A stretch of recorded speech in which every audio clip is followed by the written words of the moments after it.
구원받은 그리스도인은 이교도의 절기에서 비롯된 부활절을 지키지 않습니다. 부활절, 곧 이스터는 고대 바빌론 종교와 결탁한 로마 가톨릭의 이교도적인 미신에서 비롯되었습니다. 또한 무지한 교회들은 부활절만 되면 부활절 달걀을 만들어 교인들에게 나누어 주는데 이 부활절 달걀의 기원 또한 명백히 이교도적입니다. 물론 부활은 중요한 교리입니다. 그리스도인의 신앙의 본질이기 때문입니다.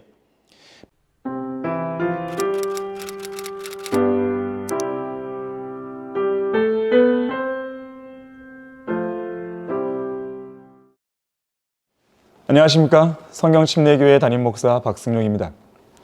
이번 완벽한 교회는 없는가 강좌에서는 교회가 부활절을 지키지 않는 이유라는 제목으로 강의하겠습니다. 거듭난 그리스도인이 부활절을 지키지 말아야 하는 이유는 그것이 신비라 큰 바빌론이라 땅의 창녀들과 가증한 것들의 어미인 로마 가톨릭이 사람의 전통과 세상의 유치한 원리를 따라 만들어낸 헛된 종교의식이기 때문입니다. 부활절, 곧 이스터는 고대 바빌론 종교와 결탁한 로마 가톨릭의 이교도적인 미신에서 비롯되었습니다. 이와 관련해서 사도행전 12장 3절과 4절은 이렇게 말씀합니다. 그 일이 유대인들을 기쁘게 한 것을 알고서 그가 베드로도 잡고자 하더라. 그때는 무교절 기간이더라. 그가 베드로를 잡아서 감옥에 가두고 4명씩 4조의 병사들을 붙여 교대로 지키게 하니 이스터가 지나면 그를 백성들 앞에 끌어낼 의도였더라. 자, 여기에 이스터란 단어가 나오는데요. 이스터는 그 기원이 바빌론 칼데아에 있습니다. 하늘의 여왕 벨티스의 여러 명칭 중 하나인 아스타르테는 고대 셈족이 섬긴 풍요와 생식의 여신인데 이 여신을 시돈인들은 아스토렛이라 불렀고 그리스인들과 로마인들은 달의 여신으로 섬겼으며 아시리아인들과 바빌론인들은 이슈타르라고 불렀습니다. 바로 이 명칭에서 이스터가 비롯되었는데 그들의 여신을 숭배하는 이교도 축제일이 된 것입니다. 이것이 바로 사도행전 12장에 나오는 앞서 제가 언급해드렸죠. 그 구절에서 나오는 헤롯이 지켰던 축제인데 그가 로마인이자 이두메인 그러니까 에도민으로서 우상을 숭배하는 이교도였기 때문입니다. 헤롯은 분명 자신의 종교 축제인 이스터를 지킨 것이지 유월절을 지킨 것이 아닙니다. 하지만 이런 사실에 완전히 무지한 변개된 한글 개혁 성경과 개혁 개정판은 이스터를 유월절로 오역했는데 이것은 본문에서 이스터에 해당하는 헬라어 단어가 유월절에 해당하는 헬라어 파스카와 일치하기 때문입니다. 물론 헬라어 파스카는 성경의 거의 모든 구절에서 유월절로 번역됩니다. 그러나 사도행전 12장 4절만큼은 파스카가 유월절로 번역되면 안 됩니다. 왜냐하면 유월절은 이미 지난 상황이기 때문입니다. 12장 3절에서 그때는 무교절 기간이더라 라는 말씀에 주목하십시오. 다시 말해서 유월절이 지난 이후 곧바로 이어지는 7일간의 무교절 기간인 것입니다. 또한 헬라어 파스카는 유대인들의 절기 유월절 외에도 헬라어를 말하는 그리스인들에게 이스터를 의미할 때 종종 사용되는 단어입니다.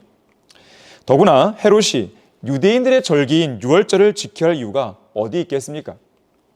그가 베드로를 처형시키는 데 있어서 유월절을 의식해야 할 이유가 어디 있습니까?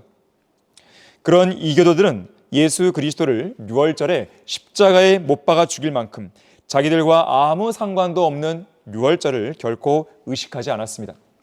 따라서 이 구절에서만큼은 파스카를 유월절이 아닌 이스터로 번역하는 것이 절대적으로 옳습니다. 바르게 보존된 한글 킹제임스 성경은 영어 킹제임스 성경과 더불어 헬라어 파스카를 이스터로 정확하게 번역했습니다. 그리고 이것이 온갖 이단 교리의 온상지인 로마 가톨릭을 통해 기독교적으로 각색되어 부활절이 되었는데요. 다시 말해서 부활절은 하늘의 여왕 아스타르테를 숭배하는 고대 이교도 축제에서 비롯된 절기인 것입니다. 또한 그들은 부활절 이전 40일의 기간 동안 광야에서 금식하고 시험 받으신 예수 그리스도의 순환을 기억하기 위해 기도와 금식과 속죄를 행하는 사순절을 지키는데 이 절기 역시 바빌론의 신 탐무스의 죽음과 부활을 기념하는 이교도절기와 밀접한 관련이 있습니다. 그때 그가 나를 북쪽을 향한 주의 집의 대문의 입구로 데려오시더라. 보라, 거기에는 여인들이 탐무스를 위하여 울며 앉아 있더라. 에스겔 8장 14절 말씀입니다. 탐무스가 누굽니까? nim롯과 그의 어머니 세미라미스 사이에서 음행으로 태어난 아들로 이집트에서는 오시리스로 불립니다. 탐무스는 1년 365일의 기간 중에 절반은 죽어 있고 나머지 절반은 살아있는 식물신의 성격을 띠는데, 다시 말해서 예수 그리스도의 죽으심과 부활을 흉내내기 위해 사탄이 만들어낸 모조품인 것입니다. 한편 이스터를 지키는 풍습에서 비롯된 부활절 과자는 하늘의 여왕을 숭배하는 의식에서 사용됐는데, 이와 관련하여 바이런트는 신들에게 바쳐진 거룩한 빵은 오래전부터 있어왔고 보은으로 불렸다고 했습니다. 디오게네스 라에르티우스는 과자의 주 성분에 대해서 고운 밀가루와 꿀로 만들어졌다고 말했습니다. 하나님께서는 이런 미신적인 이교도 풍습에 관하여 선지자 예레미야를 통해 다음과 같이 경고하십니다. 너는 그들이 유다의 성읍들과 예루살렘의 거리들에서 행하는 것을 보지 못하느냐? 자식들은 나무를 모으고 아비들은 불을 지피며 여인들은 가루 반죽을 하여 하늘의 여왕에게 과자를 만들며 다른 신들에게 술제물을 부어 그들이 나로 경록케 하였느니라. 주가 말하노니 그들이 나를 경록케 하느냐? 그들이 자기 자신들의 얼굴에 수치를 불러일으킨 것이 아니냐? 예레미야 7장 17절에서 19절 말씀입니다. 또한 무지한 교회들은 부활절만 되면 부활절 달걀을 만들어 교인들에게 나누어 주는데, 이 부활절 달걀의 기원 또한 명백히 이교도적입니다. 고대 드루이드 교도들은 그들의 의식에서 달걀을 성스러운 상징으로 사용했고, 그리스 아테네에서는 바쿠스 신을 기념하는 축제일 밤에 달걀을 가지고 그들의 의식을 거행했습니다. 힌두교 설화에서는 현세를 의미하는 황금색 달걀이 등장하고, 일본인들의 전설에도 구릿빛의 신성한 달걀이 등장하며, 중국에서도 부활절에 즈음하여 물을 들이거나 색을 칠한 달걀이 사용되었습니다. 바빌론의 신비스러운 알에 관한 전설에 따르면 크기가 거대한 알 하나가 하늘로부터 유프라테스 강으로 떨어졌는데, 물고기들이 그것을 강으로 굴려오자 비둘기들이 그 알을 품었다고 합니다. 그리고 그 알이 부화하자 거기서 비너스가 나왔고, 훗날 그녀는 시리아의 여신으로 불렸습니다. 바로 이 비너스가 다른 나라에서는 앞서 언급한 아스타르테, 아스토렛, 이슈타르 등으로 불립니다. 이렇게 해서 달걀은 하늘의 여왕을 숭배하는 이스터의 상징물 중 하나가 되었습니다.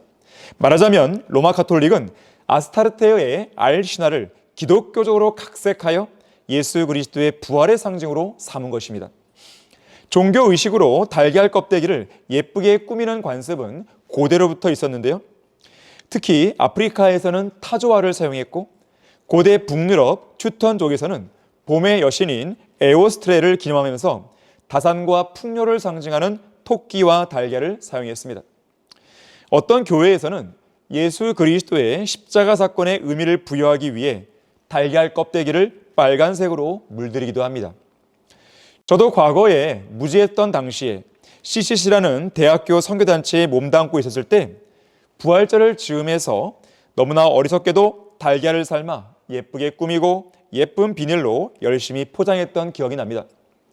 부활절에 달걀을 먹는 이유는 예수님께서 죽음에서 부활하셨는데, 이것이 마치 죽은 듯 보이는 달걀에서 병아리가 새 생명을 솟아내는 것 같기 때문이라는 것입니다. 이렇게 무지하고 어리석은 교회들, 곧 현대판 이스터 우상 숭배자들이 또 어디 있겠습니까? 이 땅에 기독교가 처음 들어왔을 무렵 과거에 급제한 수재요 고종의 지시로 일본에 파견된 조사 시찰단의 일원인 이수정은 한 일본인 교수에게서 복음을 듣고 구원받은 것으로 알려져 있습니다. 그런데 한 번은 그가 도쿄에 있으면서 조선으로 선교사를 보내달라는 편지 한 통을 미국 기독교계에 보낸 적이 있습니다. 그때가 1883년이었고 당시 이 편지는 미국 기독교계 안에 큰 반향을 불러일으켰습니다. 이것이 계기가 되어 1885년 4월 5일 미국 장로교회 언더드와 감리교회의 아펜젤러가 이 격동의 땅에서 선교하기 위해 인천 제물포로 들어오게 되었습니다. 그때부터 1945년까지 60년 동안 우리나라로 들어온 개신교 해외 선교사는 무려 1,529명이나 되었다고 합니다. 그런데 언더우드와 아펜젤러가 제물포에 들어왔던 그날은 마침 부활절이었다고 합니다. 소위 부활절에 조선 땅에 첫 발을 내디딘 것입니다. 당시 아펜젤러는 본국에 보낸 첫 선교 보고서에서 이날에 느꼈던 감회를 이렇게 밝혔습니다. 우리는 부활절에 이곳에 왔다. 그날 사망의 철창을 접으시고 부활하신 주님께서 조선의 결박을 끊어주시고 하나님의 자녀로 그리고 빛과 자유의 세계로 인도해 주시기를 기도했다. 그러나 과연 그의 기도와 바람대로 이 땅을 밟았던 1529명의 선교사들이 성경적으로 올바른 사역을 온전히 펼쳤던 것입니까? 결코 그렇지 않습니다. 왜냐하면 그들이 들어와서 주로 했던 일은 하나님의 섭리로 올바르게 보존된 성경을 번역하는 사역이나 복음 전파를 통한 구령 또는 진리의 지식을 통한 양육이 아니었기 때문입니다. 이 나라 백성들로 하여금 암담하고 비참한 땅에서 가질 수 있는 유일한 소망으로 예수 그리스도의 재림을 기다리게 한 것도 아니었습니다. 그저 기독교를 구국과 저항의 종교로 이 땅에 뿌리내리게 했으며 우리나라 근대화의 정신적 지주 역할만 담당했을 뿐입니다. 다시 말해 미국 선교사들은 사대문 밖 일반 백성들이 사는 마을들로 가서 의술을 베풀었고 아이들을 가르쳐서 근대적인 교육이 싹트게 했으며 독립운동과 사회운동이 일어날 수 있는 기반을 마련했을 뿐입니다. 세계 열강들의 침략과 수탈과 간섭의 틈바구니 속에서 긴박했던 격동의 역사와 암울한 비운의 시기를 보내야 했던 이 흑암의 땅에 기독교가 들어와서 하늘에서 비치는 한 줄기 빛이 이 죽음의 땅에 불쌍한 백성들을 소생시켜 주는가 싶었는데 그 빛은 금세 사그라지고 말았습니다. 왜냐하면 그 빛을 따라 들어온 것은 변개된 성경인 로스역과 변질된 복음, 곧 복음과 진리보다는 학교와 병원 설립이 우선이었던 사회복음이었기 때문입니다. 그들의 기본적인 사역 방향이 이러하다 보니 근대적인 사회운동은 많은 진전을 보였을지 모르지만 영국과 미국의 대각성 시대에 볼 수 있었던 참다운 영적 부흥이나 개혁은 단 한 번도 일어나지 못했습니다. 소위 부흥운동으로 잘못 알려진 평양부흥운동이나 원산부흥운동은 이 배교의 시대에 전 세계적인 오순절 은사주의 운동의 물결 속에 나타난 마귀적인 열매였습니다. 당시 소위 부흥운동의 중심에 있었다고 알려진 길선주는 유교, 관성교, 선도교 같은 전통 종교들과 샤머니즘에 심취한 신학자였습니다. 미혹의 영으로 충만한 그의 기도는 선도를 수행했을 때 체험했던 샤머니즘적인 요소를 벗어나지 못했을 뿐 아니라 이러한 그의 잘못된 본은 새벽기도회나 통성기도, 철야기도회처럼 한국의 전통 종교와 샤머니즘적인 방식이 교회들 안에 자리 잡는 계기를 마련했습니다. 기이한 한국식 기독교를 정착한 것입니다. 이렇듯 우리나라에 기독교가 처음 들어왔을 때 첫 단추를 잘못 끼웠다 보니 오늘날 그들의 뒤를 잇는 교회들은 마땅히 교회가 해야 할 일, 곧 복음과 진리의 지식을 전파하는 일은 제쳐두고 엉뚱한 일들에나 전념하며 시간을 낭비하고 있습니다. 사망을 이기시고 부활하신 예수 그리스도께서는 셋째 하늘로 올라가시면서 제자들에게 성령께서 너희에게 임하시면 너희가 능력을 받으리니 그러면 예루살렘과 온 유대와 사마리아와 땅끝까지 이르러 내게 증인이 되리라고 명령하시며 부활의 증인이 되라고 말씀하셨습니다. 그러나 오늘날 세상 교회들을 보십시오. 그들은 부활절 달걀이나 삶고 문화 행사나 음악회 하기에 바쁘지 정작 부활의 증인으로서 담대하게 입을 열어 복음과 진리를 전파하지 않습니다. 구원받은 그리스도인은 이교도의 절기에서 비롯된 부활절을 지키지 않습니다. 지켜야 할 이유도 어떠한 명분도 없습니다. 물론 부활은 중요한 교리입니다.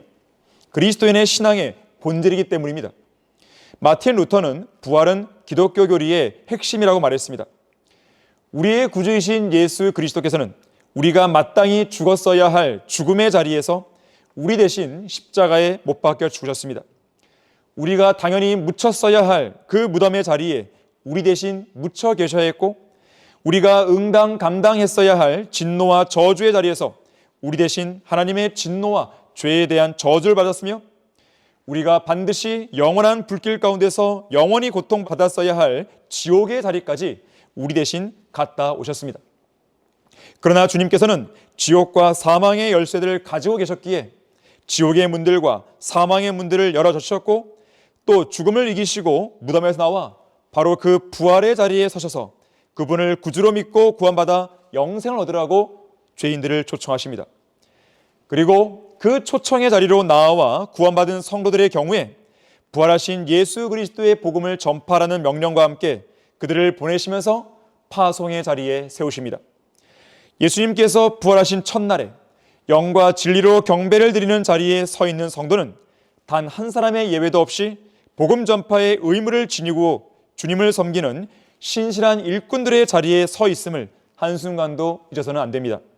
이교도의 절기에서 비롯된 부활절을 쓸데없이 지키는 어리석은 성도, 어리석은 교회가 되지 않기를 바라겠습니다. 그리스도인은 한글 킹제임스 성경을